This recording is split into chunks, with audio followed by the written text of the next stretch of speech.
Un saludo cordial desde la Universidad Técnica Particular de Loja a los miembros de la Red Internacional Econolatin.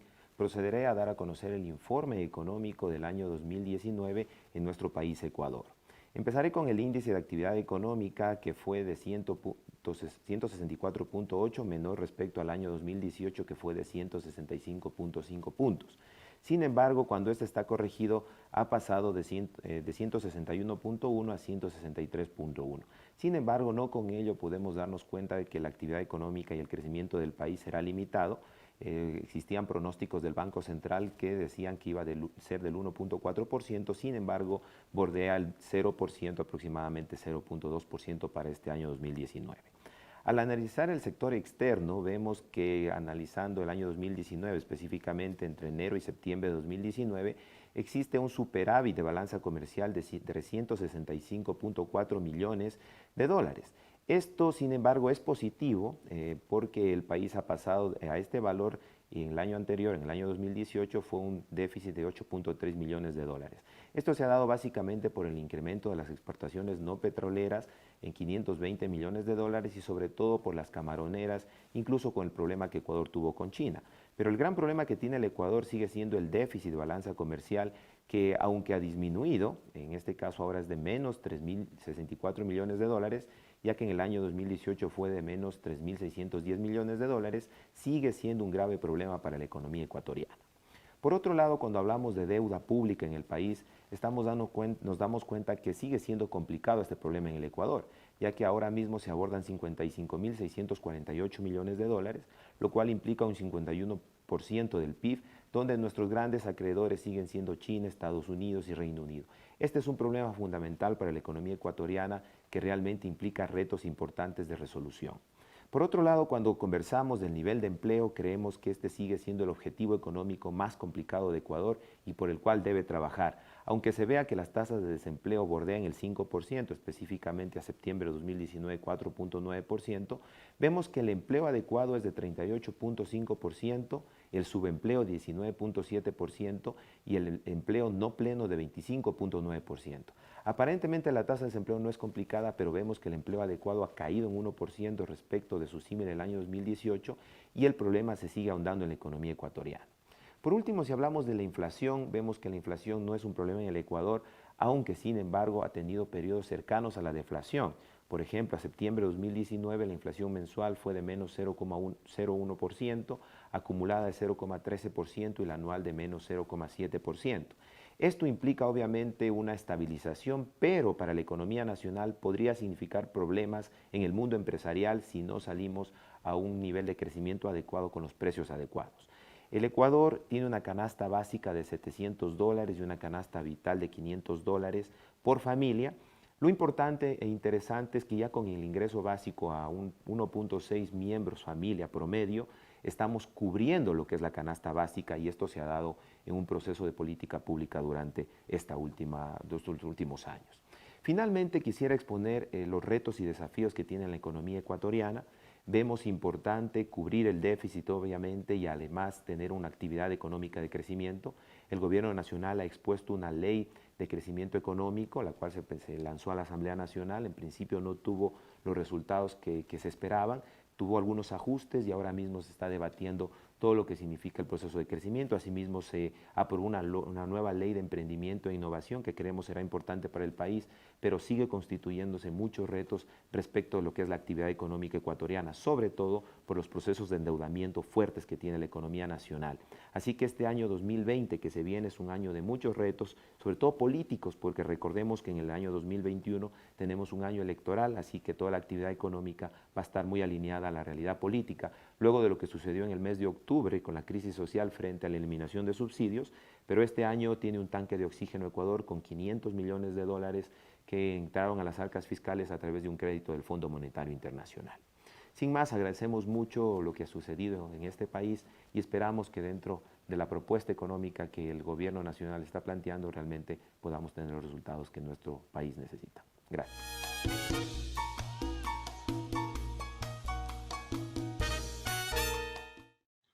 Un saludo desde la Universidad de Medellín, en Colombia.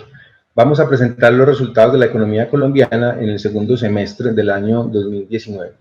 Este es un video para la red Econolatin de la Universidad Autónoma de Madrid y tenemos una versión escrita de este documento en la página web de la red, que es www.econolatin.com. Vamos a empezar hablando del crecimiento de la economía colombiana. Tenemos un primer gráfico donde se ve en barras rojas cuál ha sido el crecimiento en los últimos terceros trimestres de los últimos 3 años. Ahí vemos que la economía colombiana obtuvo un crecimiento del 3.3% en el tercer trimestre de 2019, con lo que se consolida la fase ascendente del ciclo económico de la economía colombiana. En el siguiente gráfico de PIB vemos que ese buen crecimiento está liderado por el sector financiero, el comercio, la administración pública, los servicios profesionales, y del otro lado tenemos el sector de la construcción con una fuerte contracción que viene desde el primer trimestre del año 2017. También tenemos contraídas las comunicaciones y la minería. Esto es muy importante porque especialmente el sector de la construcción tiene capacidad de generar dinámica en la economía interna, y tantos semestres con un sector de la construcción contraído genera que el buen crecimiento de la economía colombiana no se refleje en buena capacidad de generar empleos adentro y que por lo tanto no se refleje una buena dinámica económica interna. La tasa de desempleo en Colombia, como lo vemos en el primer gráfico, sube en enero de cada año y va bajando a lo largo del año. Eso mismo ha sucedido en 2019. En el segundo gráfico vemos unas barras rojas donde se refleja mes a mes el desempleo en el año 2019. Allí podemos ver que en los primeros 9 meses de 2019, en 6 de esos 9 meses, el desempleo fue superior al desempleo que se había generado en el mismo mes en los 3 años anteriores. Esto lo que quiere decir es que el buen crecimiento de la economía colombiana no se refleja en la generación de los empleos que la economía necesita, que el daño estructural del desempleo en Colombia no se ha solucionado a pesar de que la economía esté creciendo bien. Pasando al tema de la inflación, tenemos en el primer gráfico que la inflación ha descendido desde el año 2016 y que se estabilizó en el año 2019 en un nivel cercano al 3.3%. En el segundo gráfico de inflación podemos ver esa estabilización que se dio justo en el año 2019 en ese nivel ya mencionado del 3.3%. Sin embargo, esta inflación es sin alimentos. Si tenemos en cuenta el grupo de los alimentos, como se puede ver en el gráfico siguiente, la inflación es del 3.8% a finalizar el mes de septiembre. Entonces, tenemos una inflación estable, pero sin tener en cuenta el tema del grupo de los alimentos que normalmente crecen más. En materia política, Colombia tuvo en noviembre un remesón muy fuerte generado por la crisis del Ministerio de Defensa. El ministro Guillermo Botero no pudo explicar cómo habían muerto un grupo de menores en un ataque del ejército a unas disidencias de las FARC, y eso se sumó a unas crisis muy delicadas que ya tenía el ministro por su gestión al frente de la fuerza pública, que ha venido cometiendo asesinatos y que se está deslindando un poco del derecho internacional. En su reemplazo, el pasado 16 de noviembre se posesionó Carlos Holmes Trujillo, quien se venía desempeñando como canciller, quien ha sido muy cercano al presidente Duque desde la campaña y que es reconocido en Colombia por su carácter guerrerista. Entonces seguramente seguirá haciendo unos ataques muy fuertes contra toda la oposición armada del gobierno y también contra las manifestaciones que se están multiplicando en el país como en otros países de América Latina. Entonces, en resumen, la economía colombiana está creciendo bien, está creciendo mucho mejor que otros países de la región. Se espera un crecimiento del 3.2% para el año completo, que es un buen crecimiento, pero ese crecimiento no se está reflejando en la generación de empleos que la economía colombiana necesita, y el tema de la inflación sí es un tema que está completamente estabilizado. Un saludo desde la Universidad de Medellín, en Colombia.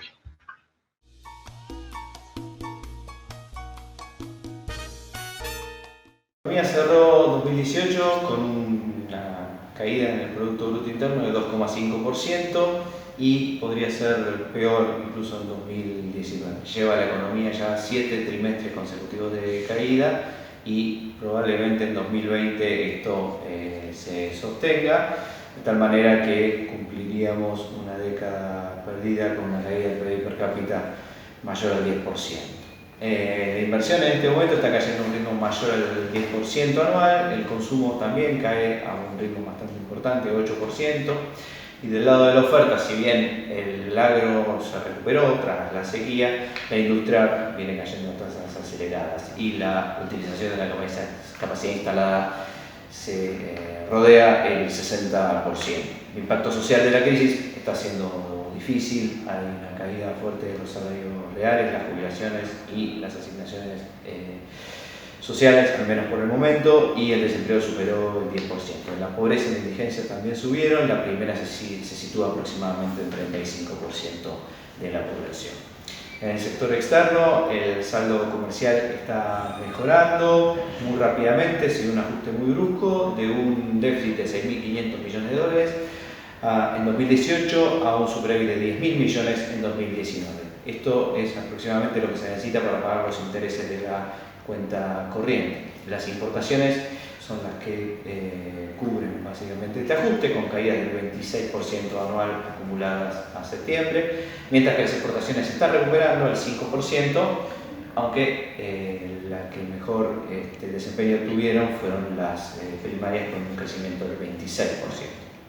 Del lado de la cuenta financiera, ingresaron 45.000 millones de dólares debido al acuerdo con el Fondo Monetario, pero pese a esto, de todos modos, las reservas internacionales pasaron en los últimos 12 meses de 77.000 a 43.000 millones de dólares.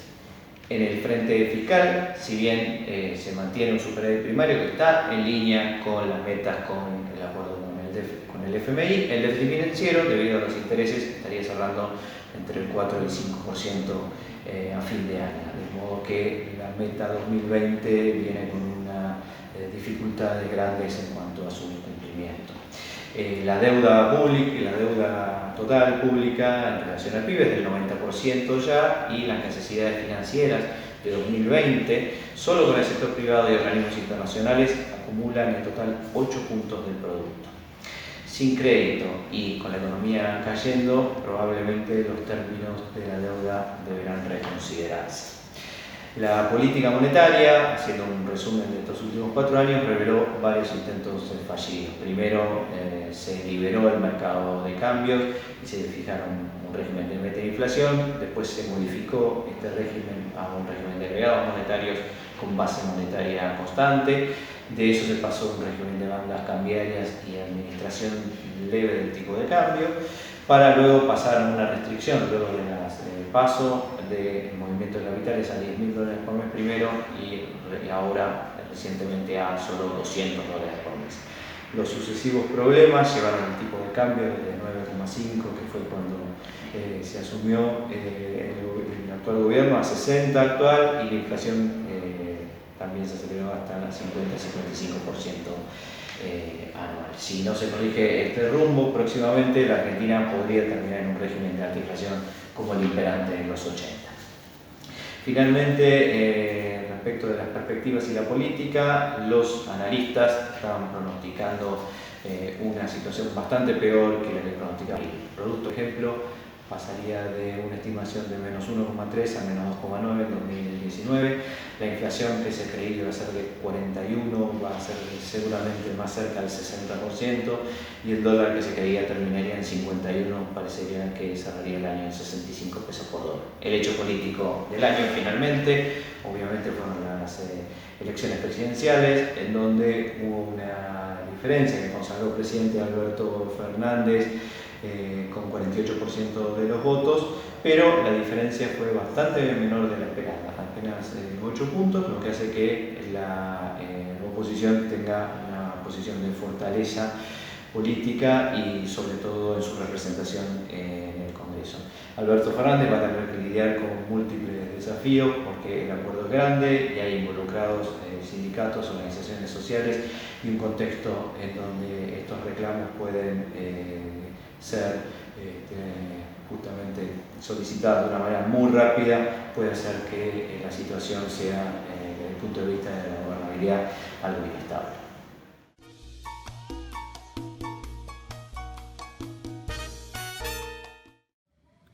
Luego de crecer la economía peruana 4% en 2018, para este 2019 se espera solamente un crecimiento de 2.5%. Las razones son básicamente dos. En primer lugar, el entorno económico internacional desfavorable manifestado en la guerra comercial entre los Estados Unidos con China, que ha bajado el precio de las materias primas, particularmente del cobre, que es lo que peor exporta al mundo. Y por otro, el otro tema importante es el conflicto político interno. El Congreso peruano fue disuelto y habrá elecciones para un nuevo Congreso el 26 de enero de 2020 y elecciones para otro Congreso y el presidente de la República en abril de 2021. Quiere decir que el Congreso que va a entrar solamente va a estar durante un año. Estos dos factores han condicionado que el crecimiento de la economía peruana sea sumamente lento este año. En paralelo, se ha mantenido la estabilidad monetaria. La inflación está dentro del rango meta del Banco Central, que es 2 más menos 1% al año, en un sistema de metas explícitas de inflación. Por otro lado, las finanzas públicas están bajo control. La brecha fiscal va a bajar este año por debajo de 2% del producto, lo cual es una muy buena noticia. Y en cuarto lugar, el tipo de cambio permanecido estable a lo largo del año, en torno de 3.38 soles por dólar. Por último, Perú tiene un alto nivel de reservas que le dan bastante solidez macroeconómica, así como un bajo nivel de deuda pública como porcentaje del producto, que se ubica por debajo de 30%. Sin embargo, y pese a todo esto, hay bastante descontento social en la medida que las cifras económicas no se reflejan en el bienestar social.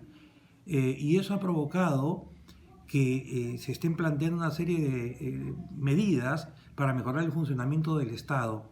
Lo que está ocurriendo es que el gobierno central, los gobiernos regionales y los municipios no están usando todo el dinero que deberían usar en necesidades básicas de la población, sino que más bien lo devuelven gran parte del mismo. Entonces hay un problema de eficiencia en el gasto de gobierno que está afectando seriamente a la posibilidad de usar bien la recaudación tributaria del gobierno. Entonces, para resumir, bien en las cifras macroeconómicas, pero malestar microeconómico.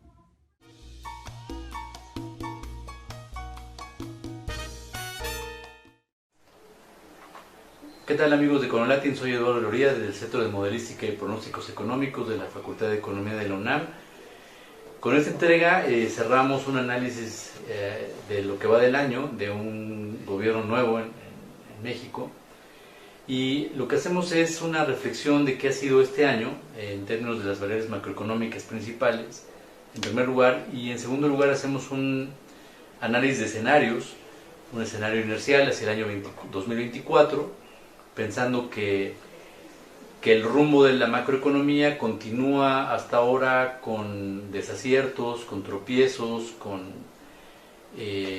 indefiniciones, y que es el escenario inercial, y el segundo es el escenario pesimista, que implicaría un empeoramiento de decisiones que agravarían aún más las variables de inversión privada, ¿no? Entonces, bueno, este escenario inercial está basado en lo que lleva un año de este gobierno y que ha debilitado mucho la inversión privada, particularmente desde la cancelación del Aeropuerto Internacional de la Ciudad de México, un megaproyecto para toda América Latina. Y esto ha afectado las variables bursátiles. Acá ha habido una caída importante en la Bolsa Mexicana de Valores, la inversión privada se ha derrumbado, y por otro lado la inversión pública también lo ha hecho, porque ha habido una resignación muy importante del gasto público hacia programas asistencialistas, que a pesar de que pretendían aumentar la demanda final, el consumo de bienes duraderos, lo que ha ocurrido es exactamente lo contrario. Y esto puede explicarse porque en un contexto de tal incertidumbre, el consumidor representativo lo que está haciendo es aumentar su ahorro y no aumentar el consumo, y eso es un factor adicional de presiones recesivas, ¿no? Entonces, bueno, como ustedes pueden ver en la gráfica 1 que acompaña a este reporte, podemos ver ahí claramente el contraste de crecimiento económico del escenario inercial y el escenario pesimista.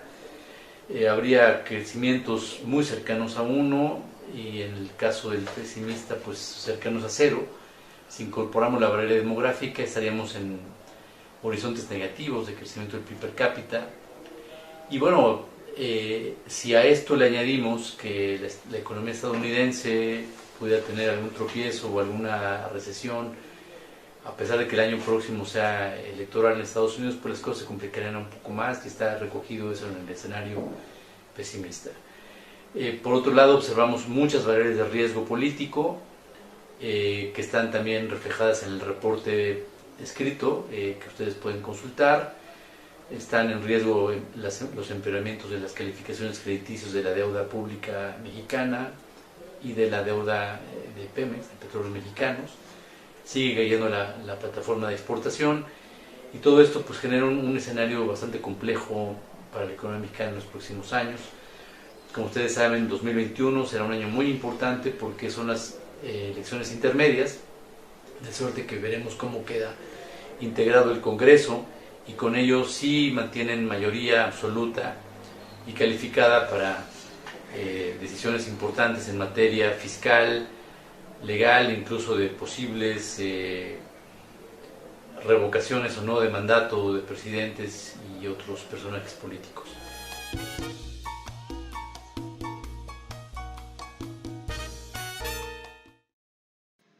Hola, es Gabriela Mordecki desde el Instituto de Economía de la Universidad de la República de Uruguay, comentando sobre la economía uruguaya en los últimos meses. La economía uruguaya, como se puede ver en el primer gráfico, ha estado estancada en los últimos trimestres, fundamentalmente a partir del segundo trimestre de 2018, cuando se agravó la crisis argentina, debido a una fuerte corrida contra el peso argentino, que implicó dificultades financieras en el vecino país, que los obligó a tomar un préstamo en el Fondo Monetario Internacional, lo que mostró una vulnerabilidad muy grande de la economía y los obligó a aplicar políticas recesivas que implicaron una fuerte caída en la actividad económica de este país.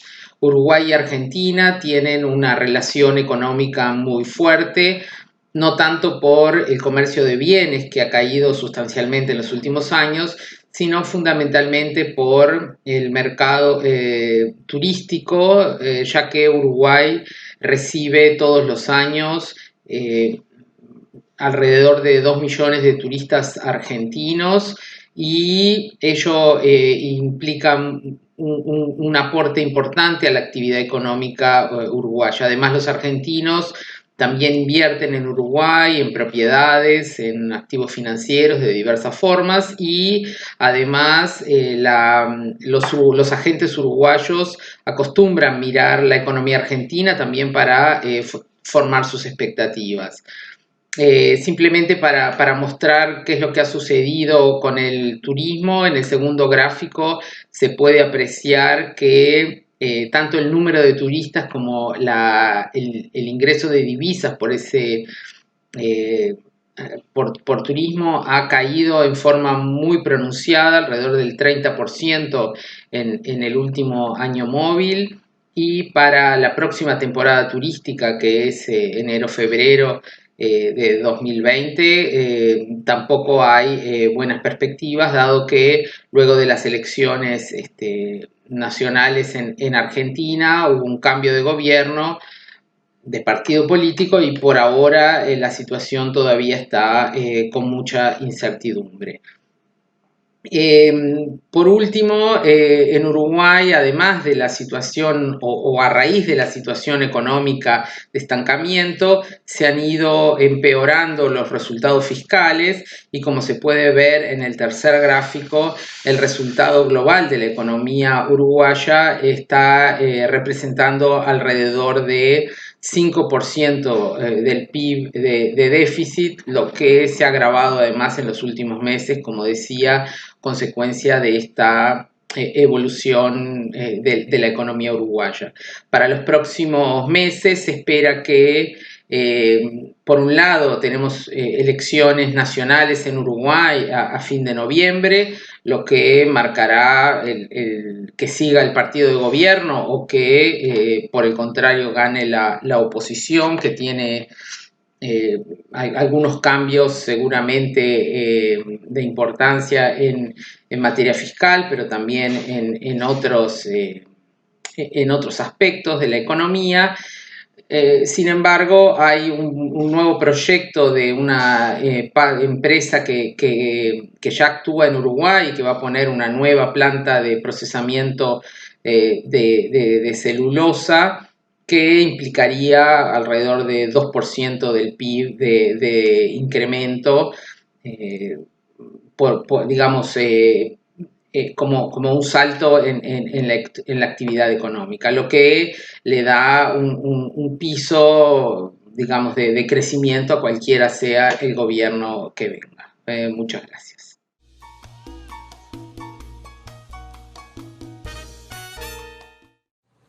Buenas usuarios de Econolatin, mi nombre es Rudolf Luque y soy investigador del Instituto de Investigaciones en Ciencias Económicas de la Universidad de Costa Rica. En esta ocasión les vengo a comentar un poco sobre la evolución de la economía costarricense y qué se espera para este 2020. Lo primero que observamos es que el crecimiento de la economía ha estado bastante bajo, tenemos un crecimiento por debajo del 2%, es una cifra en comparación con años anteriores relativamente baja. Uno de los principales factores que genera esta disminución en el crecimiento de la actividad económica es el crecimiento del consumo.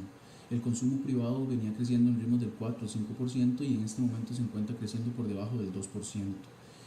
¿Qué ha sucedido? Bueno, se ha dado una gran cantidad de endeudamiento a nivel de los hogares del 2016 hasta la fecha, y lo que vemos es que ese sobreendeudamiento ha incrementado las tasas de morosidad y ha afectado el ingreso disponible de los hogares, generando una merma en el crecimiento del consumo privado.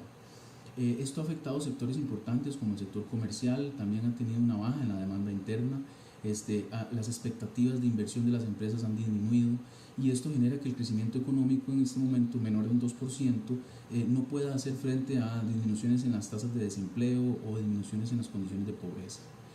Ahora bien, ¿qué tenemos con respecto a los precios? Bueno, esta baja en la demanda y en la actividad económica ha generado una disminución en los precios de la economía. Tenemos que el ritmo de crecimiento de los precios, que se esperaba que anduviera entre un 2 y un 4%, que es el rango meta del Banco Central, en este momento se encuentra por debajo de ese 2%. El año 2019 cerró en 1.52, una de las cifras más bajas que hemos observado en los últimos años. Esto demuestra la baja en la demanda interna que observamos y por lo tanto no tenemos una economía muy dinámica este pasado 2019. Ahora bien, ¿qué observamos con respecto a las tasas de interés? Bueno, tenemos que las tasas de interés están bastante estables, la presión fiscal sobre las tasas de interés ha bajado, no ha sido tan fuerte, pero un tema importante ha sido que a pesar de que las tasas de interés están estables, a pesar de que el tipo de cambio está estable y que hay liquidez en el sistema financiero, el mercado de crédito no crece. La demanda de crédito ha sido bastante baja en este año y la morosidad ha aumentado. Esto está muy relacionado entonces al alto nivel de desempleo y al bajo dinamismo de la demanda interna. Ahora bien, ¿qué tenemos con respecto al sector externo? Bueno, hay un sector externo dinámico. En realidad esta parte de la economía no ha sido la que se ha visto más afectada, pero lo que sucede es que el sector externo más dinámico es, por ejemplo, la exportación de circuitos integrados o de equipo médico, y esos son sectores que están en clústeres muy específicos y no se da un acompañamiento y un encadenamiento en el resto de la economía. Entonces, en este sentido, a pesar de que la parte externa no se ve tan deteriorada, la economía costarricense no logra utilizar este sector externo para poder dinamizar su demanda interna. Con respecto un poco a la situación fiscal, bueno, el déficit fiscal ronda todavía el 6%, a veces baja un poco del 5.7%, ha subido al 6.2%, pero esa cifra se espera que empiece a disminuir conforme la reforma fiscal genere recursos nuevos. La reforma fiscal en este momento todavía no cumple un año de vigencia y apenas el costarricense está empezando a pagar los nuevos impuestos, por lo tanto esperamos que en el mediano plazo esta situación mejore. ¿Qué permitiría esto? Bueno, que el gobierno central pueda hacer mayores inversiones, que la parte de inversión y el aporte a la demanda interna por parte del gobierno puede ser mayor, porque en este momento es muy limitada. Entonces el gobierno no tiene la capacidad de hacer fuertes inversiones en infraestructura que dinamicen la economía.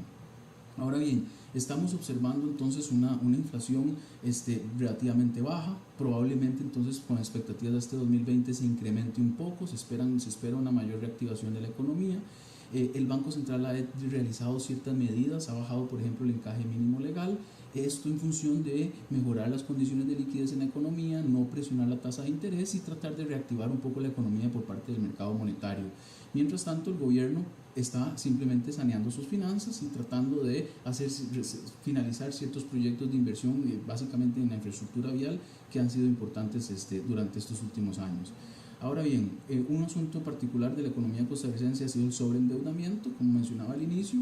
El consumo privado ha sido financiado por un gran volumen de endeudamiento. El endeudamiento entre el 2010 y el 2019 a nivel de los ocupados se ha duplicado, y esto entonces ha generado que haya menos ingreso disponible en los hogares. Entonces se han creado ciertos programas ya a nivel más político para poder ayudar a crear créditos de salvamento para que los hogares tengan mayor facilidad de hacer el pago y hacerle frente a sus pasivos. Esperamos que esto funcione, esperamos que esto mejore las finanzas de los hogares y que en el corto plazo las condiciones del ingreso de los hogares mejoren y probablemente con esto el consumo y por ende la actividad económica. Por esto tengo esto por el momento. Muchas gracias.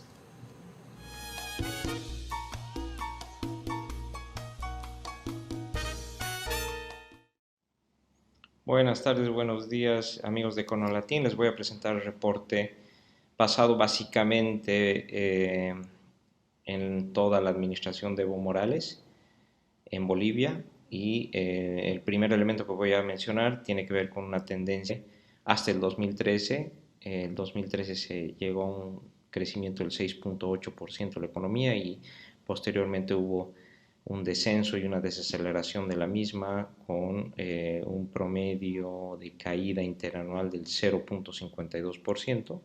Los precios de los commodities a lo largo de todo este periodo han sido también volátiles. En general, el último año ha habido un descenso en el precio del estaño, zinc, plomo, antimonio, que efectivamente han sido elementos que han hecho desacelerar aún más y acrecentar el poco crecimiento económico o esta desaceleración económica en Bolivia. En particular, los últimos 2 trimestres del 2019 se ha tenido un Producto Interno Bruto que ha alcanzado un porcentaje en los últimos 12 años ha habido saldos negativos, es decir, que las importaciones han sido superiores a las exportaciones.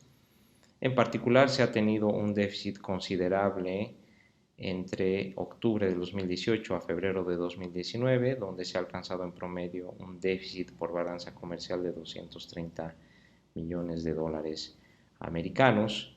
En términos del manejo de las reservas internacionales netas, las mismas han alcanzado su máximo nivel el 2014, alcanzando 15 mil millones de dólares americanos. A la fecha, ese valor representa un poco más de la mitad, alcanzando el 52.8%. ¿Cómo se está comportando la deuda en Bolivia? Desde el 2007 ha mantenido un porcentaje promedio de 19% la deuda comparada con el Producto Interno Bruto.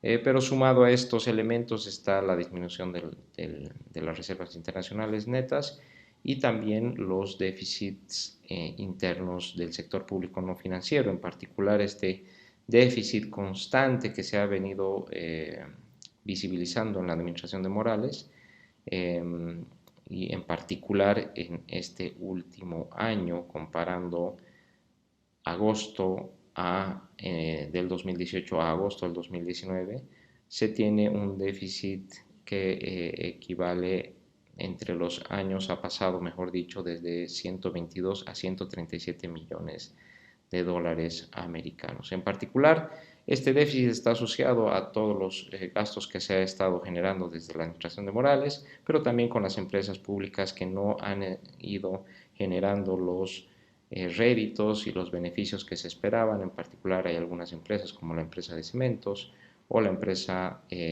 pública que han tenido bajas en los últimos 12 años, alcanzando en promedio un 4%.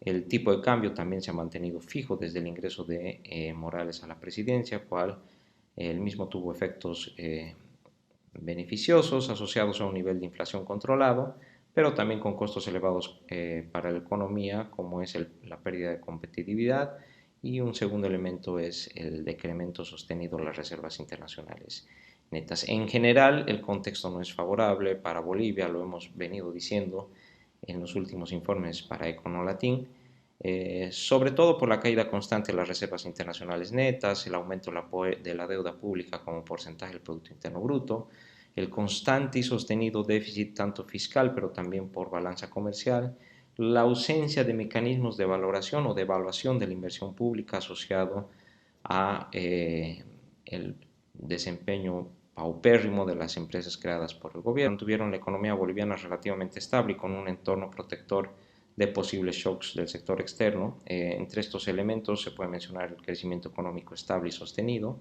las bajas tasas de desempleo y obviamente de inflación, que se han mantenido también relativamente bajas. El año pasado fue de alrededor del 4%, una reducción de la desigualdad y mejora en las tasas de pobreza extrema como también pobreza moderada. En términos identificados por la Organización de Estados Americanos, este fraude ha derivado en una crisis social interna en Bolivia. Al mismo tiempo, ha asumido un gobierno de transición que lo que tiene como tarea principal es llamar a elecciones lo más rápido posible. Hasta finales de enero se prevén que se lancen los nuevos comicios presidenciales y a partir de eso se pueda de alguna manera vislumbrar un mejor entorno para Bolivia en términos económicos, sociales y también políticos. Es lo que les puedo contar para este último periodo.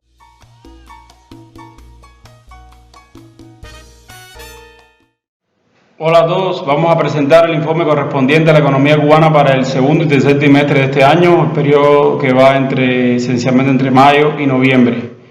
Bueno, las tensiones financieras se han mantenido durante todo este año y va a cerrar así para la economía cubana. Hay fuertes tensiones en balanza de pago, una aguda escasez de divisas que ha tenido diferentes manifestaciones a lo largo del año, sobre todo escasez de productos esenciales. Y entre los factores que están contribuyendo a esto, además de la situación en Venezuela, está el recrudecimiento de las sanciones desde Estados Unidos, que han tenido un impacto bastante importante, sobre todo, por ejemplo, en septiembre y octubre, en la disponibilidad de combustible, lo cual ha llevado al gobierno a tomar medidas de emergencia que han impactado y continuarán impactando en el futuro inmediato sobre la actividad económica, esencialmente debido al racionamiento de la entrega de energía a sectores altos consumidores para proteger el consumo residencial, que es muy sensible desde el punto de vista social. Ciertas mejoras que tuvieron lugar en la producción de azúcar y de níquel no compensan tampoco la caída que ha tenido la industria turística, sobre todo a partir de junio, en gran parte debido a nuevas sanciones de Estados Unidos que limitan la llegada de visitantes norteamericanos, pero también otros procesos en mercados importantes como los europeos, que han llevado a que se ha venido produciendo una contracción en el número de visitantes, y es esperable que esto termine impactando también negativamente sobre los ingresos de esta industria. El gobierno ha llevado a cabo una campaña internacional para promover el destino a Cuba en mercados relevantes de Europa, Canadá y Asia incluso, como puede ser China, y también ha llevado una campaña bastante activa en lo que respecta a la atracción de inversión extranjera, pero todo esto, de ser exitoso, va a tener impacto previsiblemente a mediano plazo. Por lo tanto, la situación a corto plazo sigue siendo bastante compleja para el país.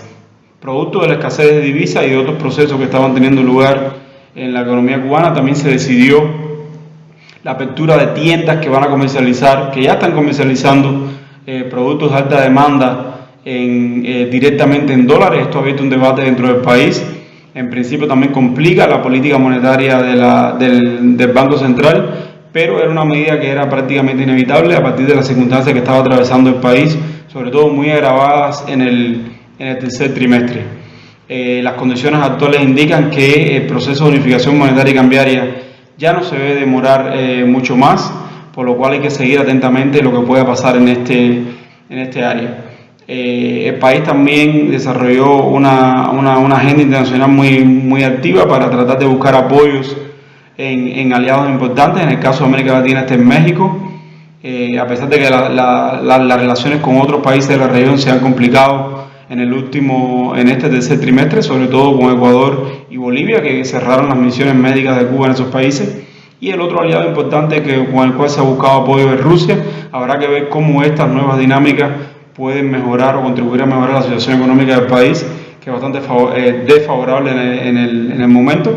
Se espera que de hecho este año el crecimiento sea mínimo, muy cercano a cero, y todavía puede ser muy compleja la situación en el primer trimestre del año siguiente. El país debe elegir un primer ministro antes de que cierre el año, y habrá que observar cómo se traducen estos nuevos apoyos que ha tratado de buscar el país en el mundo, en qué medida se introducen nuevas sanciones desde Estados Unidos y cómo evolucionan las relaciones del país con otros estados de la región, las cuales se han venido deteriorando sistemáticamente durante este año. Muchas gracias.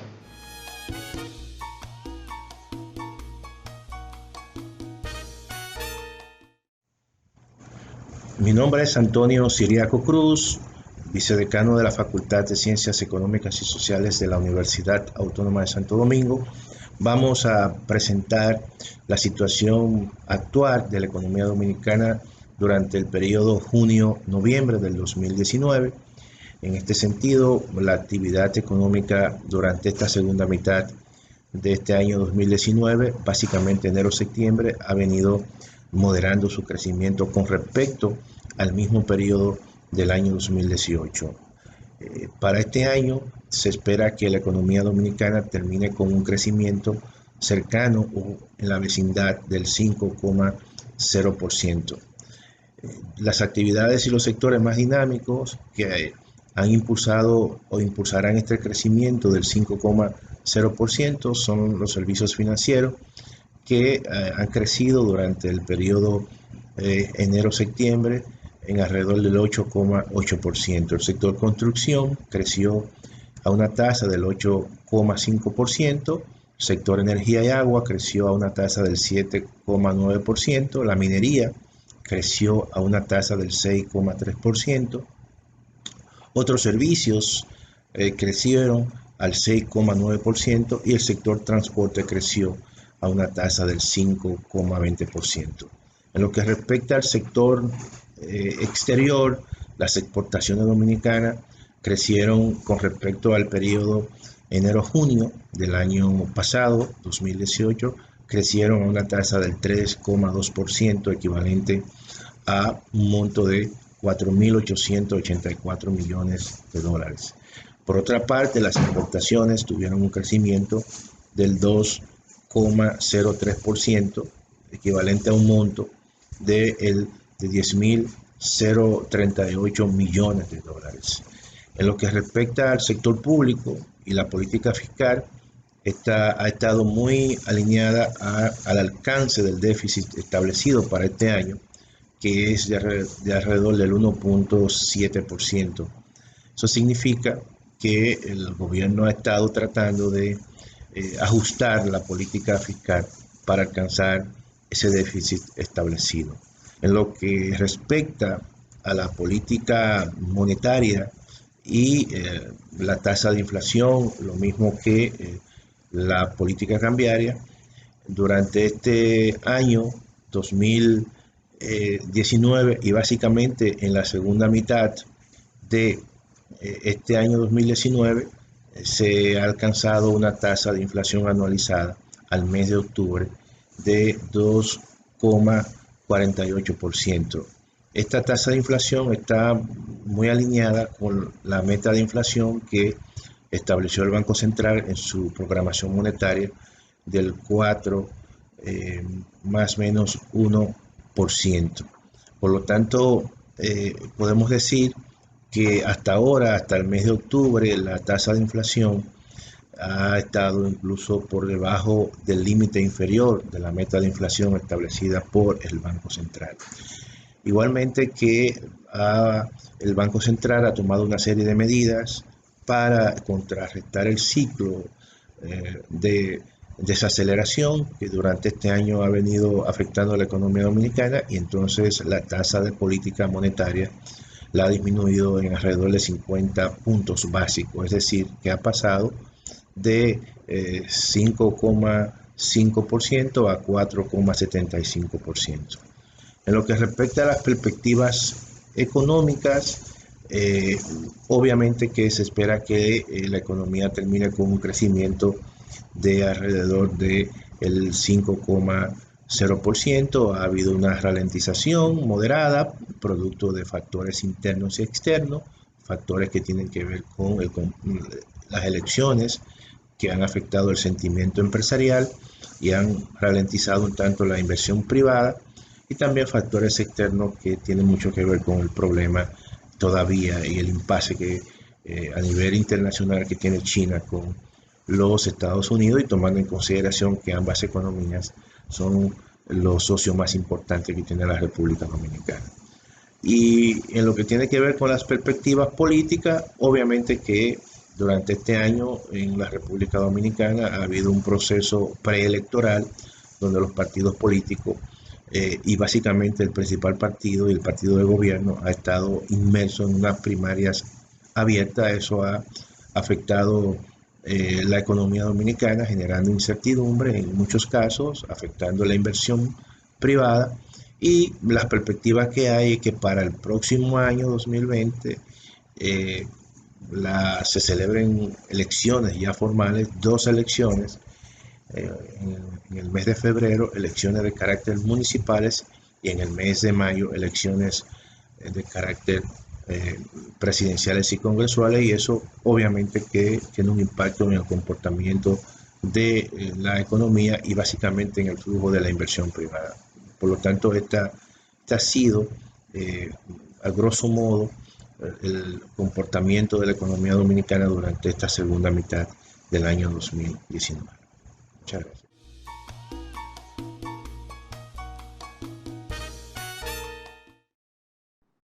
El índice de actividad económica de Puerto Rico indica en el último mes publicado, que fue para agosto de 2019, que disminuyó 0,6% con respecto a agosto de 2018. Esto pues es un giro, ya que casi todos los meses del año natural 2019 empezaron con un crecimiento en este índice, pero ese crecimiento se detuvo desde junio. En el caso del empleo, así como el consumo de gasolina, han empezado, estaban creciendo, sin embargo ahora en septiembre pues disminuyeron un poco con respecto al 2018. Las exportaciones han estado creciendo desde junio desde mayo, y también se refleja en junio, y las importaciones se han estado reduciendo durante todo el año 2019, por lo que el balance comercial, que es esa diferencia entre lo que se exporta y lo que se importa, ha crecido durante este año natural 2019.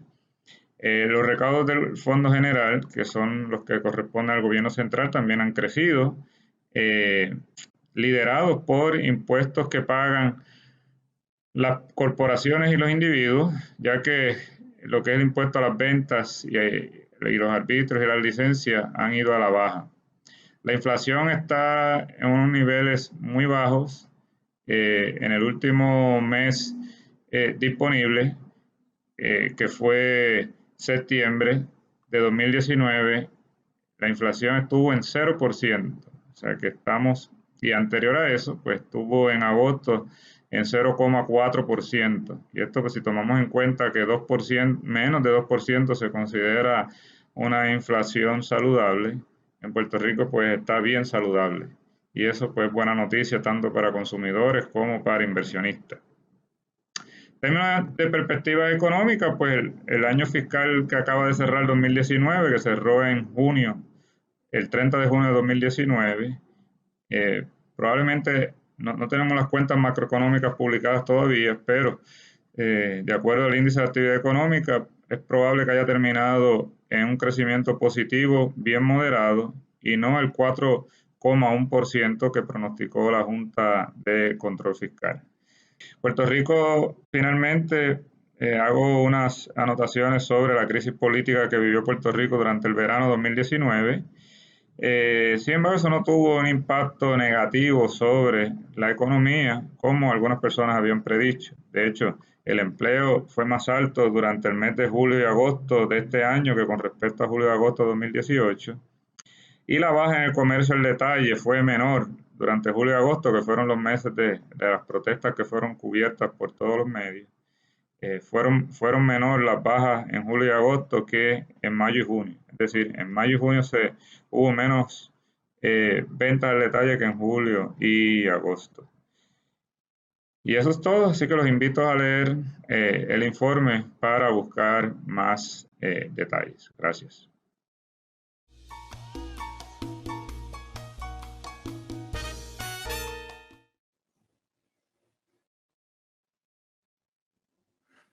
Como já tem se tornado praxe na economia brasileira, o governo, no final do ano, anuncia um crescimento para o ano que vem de cerca de 2%, 2,2%, como se isso fosse possível ou como se tivesse organizado a economia de alguma forma para, de fato, promover o crescimento. Não parece o que vem acontecendo e se repete todos os anos a mesma coisa. Anuncia um crescimento e no ano seguinte a gente continua com a economia estagnada.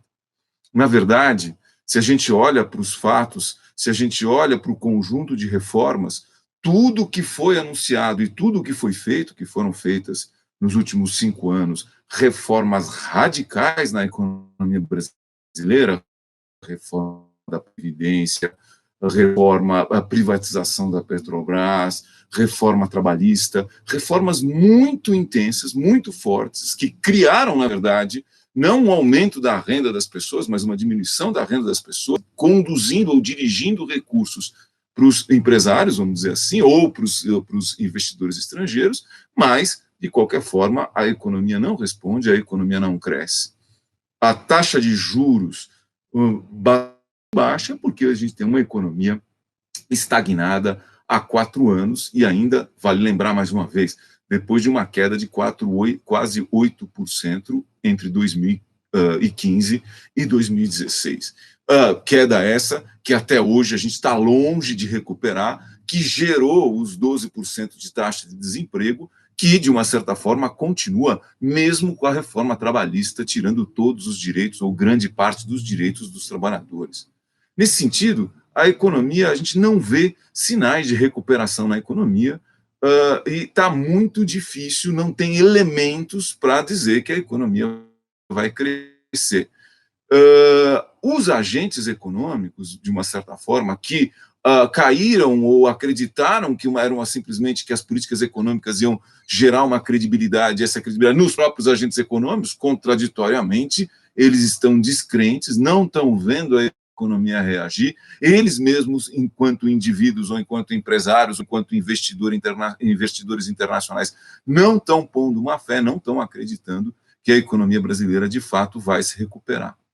Na verdade, o que a gente tem é um movimento controlado, e a gente continua no processo de desindustrialização, a gente continua do outro lado, no capital estrangeiro, o capital estrangeiro desconfiado está retirando dinheiro do país. Claro, em parte porque era capital especulativo, que estava ganhando dinheiro com a dívida pública, com as elevadas taxas de juros. Agora, com as baixas taxas de juros, o que acontece? O capital especulativo também sai do país.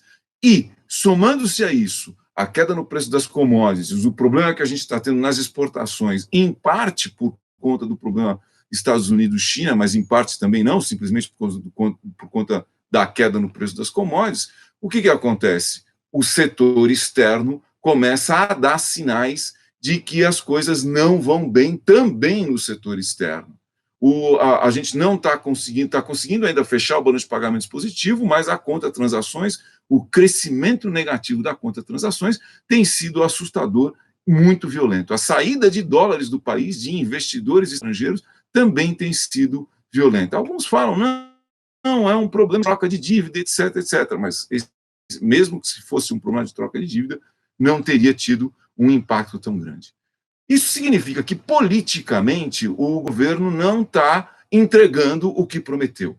Então, de uma certa forma, os grandes grupos que, de uma certa forma, têm poder, o capital estrangeiro, o sistema financeiro nacional, o agribusiness, que tem algum poder, as grandes mineradoras internacionais que estavam apoiando, ou que estão ainda apoiando, pelo menos aparentemente, a política econômica, começam a dar sinais de que a coisa está muito mais complicada, começam a dar sinais de desconfiança. É isso que está acontecendo. Então, se esses atores não apoiavam a truculência do governo Bolsonaro, que é um governo truculento, mais atrapalha das suas falas do que ajuda, e, de outro lado, apoiavam as reformas e apoiavam as políticas econômicas, estão vendo que a situação não está nada boa, e que a situação pode piorar. De um lado, o governo, o presidente, ameaça em aprofundar a truculência, mesmo porque ele está olhando, e os investidores também estão olhando para o que está acontecendo na América Latina, para o arranjo, ou o que estava sendo feito nas políticas neoliberais na América Latina não estão surgindo resultado, não estão surtindo o resultado esperado. Então, isso tudo pode gerar turbulências, e o presidente ameaça com apertar o regime, citando governo militar, citando eliminação de direitos políticos e etc., que não é nada conveniente para o próprio mercado ou para os próprios investidores. Então, há uma contradição. Se antes esses grupos que de uma certa forma têm poder e comandam a economia, antes estavam até apoiando a truculência do governo em prol de uma reforma econômica a contento deles, o que está acontecendo? Agora, as reformas econômicas não têm tido resultado, a truculência do governo tem atrapalhado e criou-se um impasse. Muito provavelmente, a economia não vai crescer 2% ano que vem, é muito difícil, não há elementos agora para a gente dizer que isso seria possível, e a gente não sabe como é que será o desfecho político de toda essa situação e de toda essa turbulência. As questões externas, o balanço de pagamentos, o balanço de transações, é um novo sinal de alerta que tem também assustado um pouco mais.